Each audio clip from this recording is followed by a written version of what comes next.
What's up, guys? This is One Concerned American. Thanks for listening to today's show. I want to cover a secret society called the Knights of the Golden Circle. A lot of historians like to completely ignore the fact that this society had a lot to do with our Civil War, or the war between the states, as I like to call it. And a lot of people like to completely avoid this topic altogether. But I'm going to give you some evidence from 3 books. We're going to go over the symbols of this organization. And then I'm going to tie in some other concepts that I think will wrap this all together nicely for you. And then I'm also going to introduce my Patreon page to you and tell you how you can help this channel out. So I want to start off by talking about the election of 1860.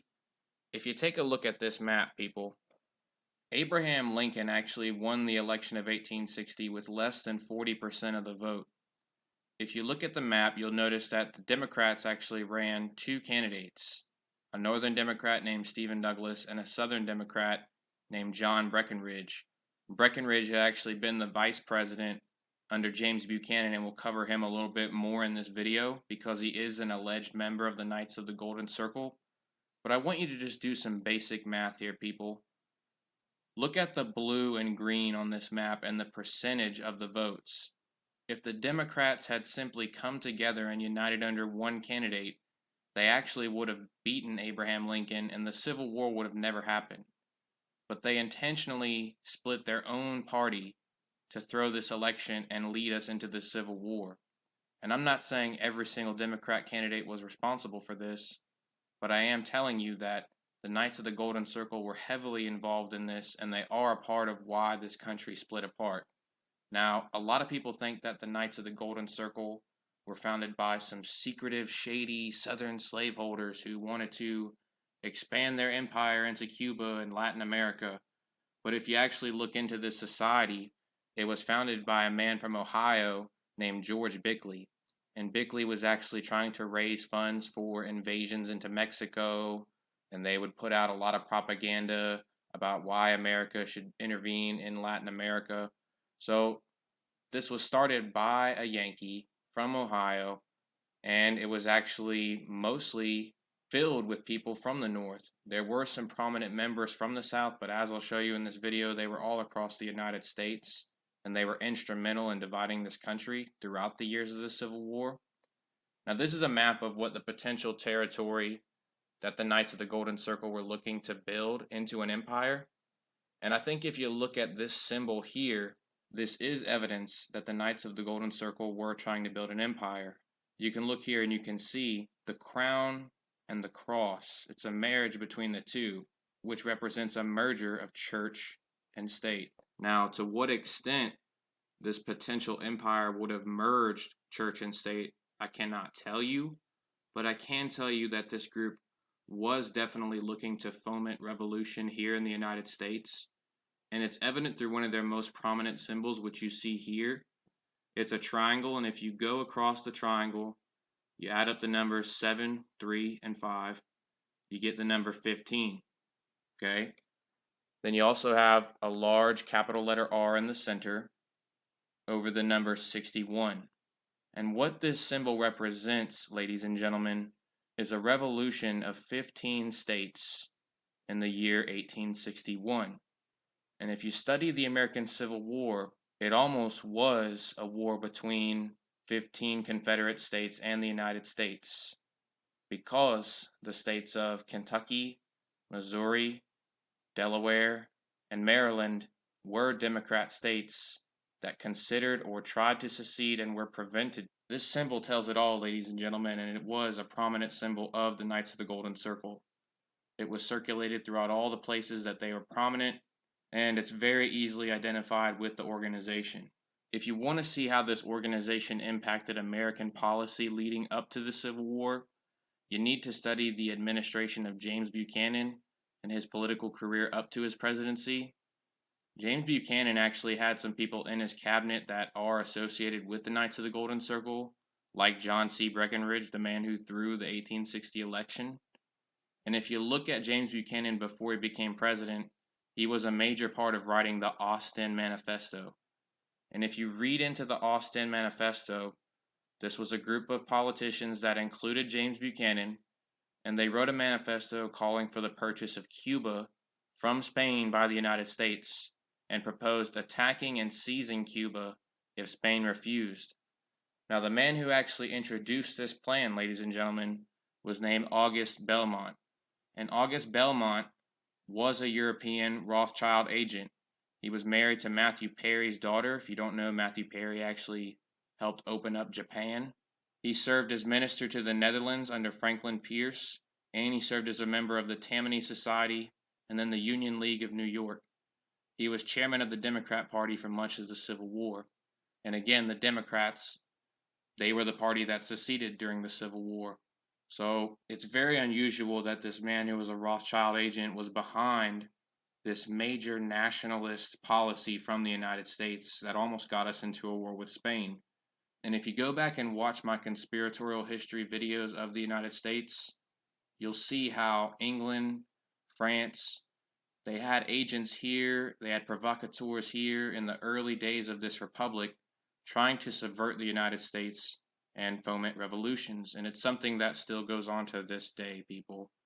Now, the first book I want to get into to kind of introduce some of the ideas of the Knights of the Golden Circle to you are this report from the Judge Advocate General on the Order of American Knights, or the Sons of Liberty, as the Knights of the Golden Circle had come to be known throughout the war. It actually changed its name a couple of times. And you can see here it also says that this is a Western conspiracy, meaning that it was trying to turn some of these Western states into potential Confederate states. Now, the first part of this that I want to read to you, it says that the secret organization first developed itself in the West in the year 1862, about the period of the first conscription. It was originally known as the Mutual Protection Society, the Circle of Honor, the Circle, or Knights of the Mighty Host, and it became widely known as the Knights of the Golden Circle. Now, my opinion is that it was possibly started before the date of 1862, but that's where this report puts it. If you see here, it says the Grand Commander in Indiana, his name was H.H. Dodd, had been tried at Indianapolis by a military commission for conspiracy against the government, violation of the laws of war, and other charges. So again, there were many Northerners that were a part of this, that sympathized with the Confederacy, and were even trying to get their states to join the Confederacy. So people think that the Knights of the Golden Circle were just Southern slaveholders. You're not playing with a full deck of cards. In fact, half your deck is missing, and you don't even know.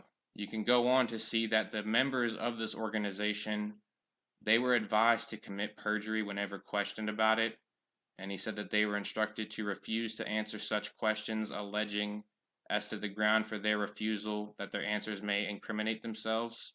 And this was especially something that was going on again with members who were coming from Indiana. The next work I want to go over with you is called A Treason History of the Order of Sons of Liberty, formerly known as the Circle of Honor, succeeded by the Knights of the Golden Circle. And the man who wrote this book, his name is Felix Stidger. He was the United States Government Secret Service agent, Grand Secretary for the state of Kentucky in the Order of the Sons of Liberty. So he claims to be a member of this organization, and this is him telling you what he saw.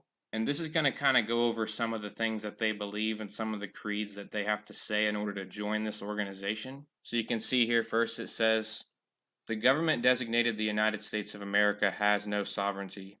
In accordance with the principles upon which is founded the American theory, government can exercise only delegated powers. Which is true. I mean, read the 10th Amendment. You know, it's not that hard to figure out. It goes on to say, to this is added as a corollary, it is incompatible with the history and nature of our system of government that federal authority should coerce by arms a sovereign state. And this is interesting because, again, if you go back and study James Buchanan as the president, South Carolina seceded after Lincoln's election but before his inauguration. So James Buchanan was a lame duck president who basically did nothing. I mean, he put some soldiers in Fort Sumter, but his own advisors had basically told him that he had no right to invade a state or to coerce a state. And you can look that up. So again, James Buchanan, his cabinet was heavily influenced by people who were in the Knights of the Golden Circle. Going on, another part of their oath says that I will never take up arms in behalf of any government which does not acknowledge the sole authority or power to be the will of the governed. And again, I mean, if you really think about what this is saying, it's really appealing to the ideas of the American Revolution. Going on, it says, and further, I do promise that I will, at all times, if needs be, take up arms in the cause of the oppressed. So again, these are good ideals to instill into people joining the society, but at the end of the day, you do need to remember that some of the people involved, they were slaveholders. I mean, we can't get around that, and they were people that weren't about to go and actually fight in this war, so they did profit by having people actually join the society and believe these ideas. Going on, the next book I want to get into is called An Authentic Exposition of the KGC, Knights of the Golden Circle, A History of Secession from 1834 to 1861 by a member of the order. If you read this paragraph here, I'll let you pause it if you want to read this. I'm not going to get into the whole thing, but it actually goes over the grips that these guys had whenever they met and some of the signs that they were supposed to give and things they had to say to confirm to other people that they were members of this society. Now, this is where it gets really, really interesting, and I want you to pay attention because this is something we're going to come back to at the end of the video. Part of the initiation into the society involved people wearing certain regalia and emblems, and it was actually a very ancient ceremony that these guys did to initiate people. And if you look at the image on the right here, you see that it's described as a close helmet for the head, from the top which peers upward a small silver spear. And then it also says that one of their major symbols is the skull and bones, to signify death to all abolitionists and opposers of Southern independence. So again, they're really kind of instilling this idea that these guys are knights. But I want you to notice that symbolism of the pointed helmet. We're going to come back to that again later on in this video, so keep that in mind. We also have in this book some letters from people who were from Indiana and other states around the Union talking about their membership in the Knights of the Golden Circle. You can see one man say from Indiana, "You may tell the friends of Southern rights that our district can turn out at least 1,000 men who will fight Northern aggression to the death. Be of good cheer and work faithfully, yours for the right." Another from Indiana says, "Dear sir, tell the friends that our county alone will be found good for one regiment of brave men who will shed their last drop of blood before they will submit to abolition rule. Put us down as a number 1. Very respectfully yours." Another account, this one says that it's also from Indiana. "I think I can tell pretty accurately how she stands," talking about his state. He says there are 30,000 voters in this state who will never compromise with black republicanism, and I think I may safely say that there are at least 10,000 who will shoulder their muskets in defense of the rights of their Southern brethren. We see another one from Carlisle. I believe that this is also in Indiana. They say, "I have taken the pains to count noses in the district, especially in this county, and I can set you down at the least calculation 2,000 fighting men who will, at a moment's warning, in case of need, march to the standard of Southern rights. And it is highly probable that the whole of Indiana south of the National Road will secede and unite its fortune with the South when Lincoln is elected." So again, you can look and you'll find that the reports show that these guys were all over the country, and especially in Indiana. It's very interesting because, again, these are northern states that people typically only identify with Union views and anti-slavery views. Now, this work also gets into some raw numbers. And if you look here, they say Indiana was thought to have at least 10,000 members ready to fight for the KGC. Ohio, about 5,000. Illinois, 5,000. Pennsylvania, at least 15,000. New York, about 50,000. And again, we know New York was a hotbed of secession, and they saw riots during the draft. Iowa had about 5,000. Michigan had about 5,000. And that totaled to about 95,000 people. Okay? So that's no small force.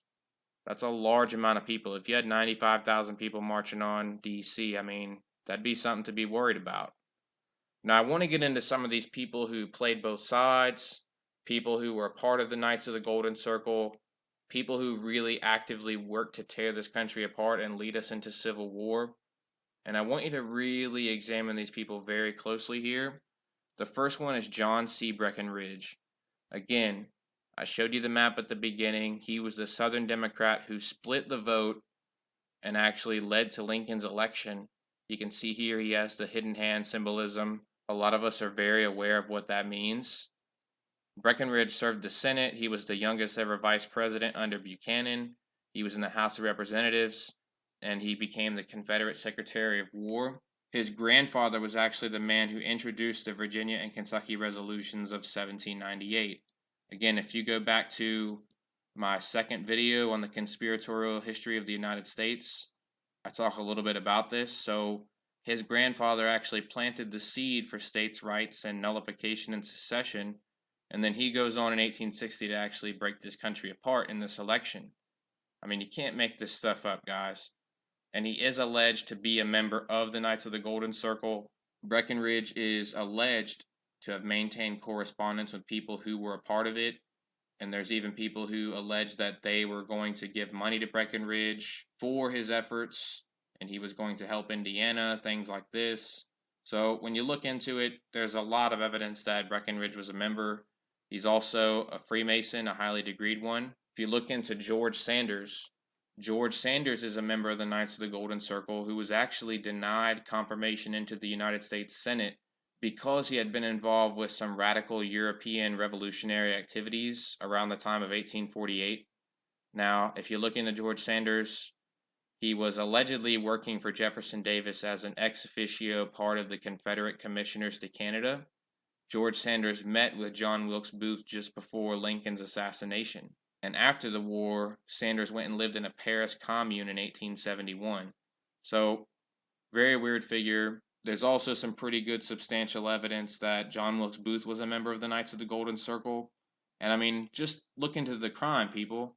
The man was shot before he was able to tell his side of the story. He was never able to have his day in court. So that should tell you he might have even lived through this thing. I mean, we don't really know the whole truth about what happened to Lincoln at the end of the day. Another person who I want to point out that is not necessarily a member of the Knights of the Golden Circle, but I think he's someone you need to look into a little bit, is Benjamin Butler. He was a 33rd degree Freemason by the year 1864, and he's another person who helped contribute to secession and breaking this country apart. He actually was a staunch Democrat for a long time. He helped start a newspaper called the Democratic Review, which served to help the Young America movement. And if you remember, I talked about them. They were basically some radical nationalists that wanted to spread American influence all over the world. And in 1860, Benjamin Butler actually supported Breckinridge for president, and then he supported Jefferson Davis. So he was a Democrat, basically all about Southern rights until secession happened, and then he switched and became a Republican. And if you look at his behavior during the war, it's absolutely disgusting. People called him the Beast because he basically had no problem with killing civilians. At one point in New Orleans, he publicly executed a man who tried to take down a United States flag. So definitely look into Benjamin Butler a little bit. I think he's definitely part of some of these secret societies that are trying to bring down the United States. Clement Vallandigham is probably the most interesting figure out of all this. At one point, he is noted to have been the leader of the Knights of the Golden Circle, and by that point, it had changed its name to the Order of the Sons of Liberty. And you can see here, this is from the work by Stidger. It says Vallandigham had been arrested at his home in Dayton, Ohio, on May 5th, 1863, and taken to Cincinnati, where he was tried before a military commission on May 6th and found guilty of using seditious language in public speeches and sentenced to confinement, and was sent to Fort Warren, Boston Harbor, and was on May 19, 1863, by order of Lincoln, banished from the United States and sent through the lines of the Army May 24th into the Southern Confederacy. You can also see that Clement Vallandigham was a Mason as well, and there's a lot of interesting things about this man, people. Look into how Clement Vallandigham died. He was an attorney, and the story goes that he was showing a group of lawyers how a client had actually shot himself, and then Vallandigham, through this demonstration, accidentally shot himself and died. And if you look into it, the people who were involved with this, they're actually not very well known to history, and there's a lot of mystery behind his death. So I think there's something very unusual about Clement Vallandigham, and more investigation needs to be done for sure. Clement Vallandigham, He is, again, one of the leaders of the Knights of the Golden Circle. And if you look into it, he had really close ties to this guy, Edwin Stanton, who was actually a member of Lincoln's cabinet. And according to what many researchers have found, Clement Vallandigham at one point actually gave a $500 loan to Edwin Stanton. And if you look into Stanton, he was actually on James Buchanan's Southern Rights cabinet, and he was all about secession. He was fine with Southern rights until the Civil War broke out, and then he joined and became a radical Republican. So he actually, behind Lincoln's back, said that he was painfully imbecilic, and he was actually alleged to have a major part in Lincoln's assassination. So again, Stanton, one of the scumbags that helped divide this country. Now, another interesting thing I want to point out here, if you look into it, this is someone named Stephen Hager, who is the author of a book named Killing Lincoln, The Real Story. Clement Vallandigham is alleged to be a very close friend with Edwin Stanton, and he's known to have given him a $500 loan. Now, it's really interesting when you get into all this. Clement Vallandigham also was one of the only congressmen that was allowed to interrogate John Brown. Okay? Now, John Brown, a lot of people know he was basically a terrorist. He was trying to start a slave insurrection. And John Brown, he went through a lot in his life. A lot of people are divided over whether he's a hero or a terrorist. I'm not going to get into that in this video. But if you look into John Brown, okay, the biggest source of funding for what John Brown did came from a man named William Russell, who was the founder of Skull and Bones. And I talked about Skull and Bones in my conspiratorial history of the United States. And if you look into William Russell, he's also from a wealthy family that basically ran a North American opium cartel. Probably the most interesting thing about William Russell that not a lot of people know is that if you look into it, he was actually drilling his students many years before the Civil War. We're talking about the year 1840. He was drilling his students for anticipation of a civil war. Okay? And we also need to remember that William Russell spent at least 2 years in Germany. And Germany is where the Illuminati came out of. It's where some of these illuminated European universities came out of. So the connection is there, people. Clement Vallandigham is the only man who meets with John Brown. One of the only men who meets with John Brown. John Brown is funded by this man who spent time in Germany and funds all of his terrorist activity. So you need to look into this, people. I mean, these secret societies, they were trying to bring the United States down because we were really becoming world leaders early on. They hate our Republican system of government.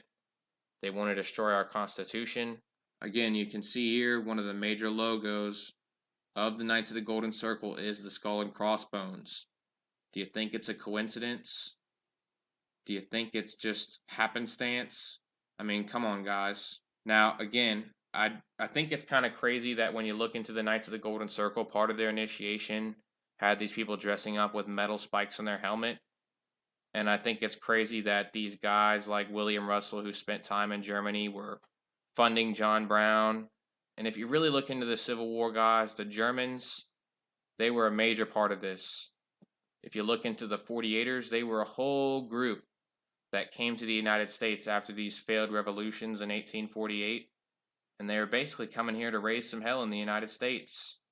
Now, if you look, there were thousands of Germans and immigrants who fought on the Union side. And there were some of them like Carl Schurz. He went on to have great success after the war. I mean, he became like a major secretary.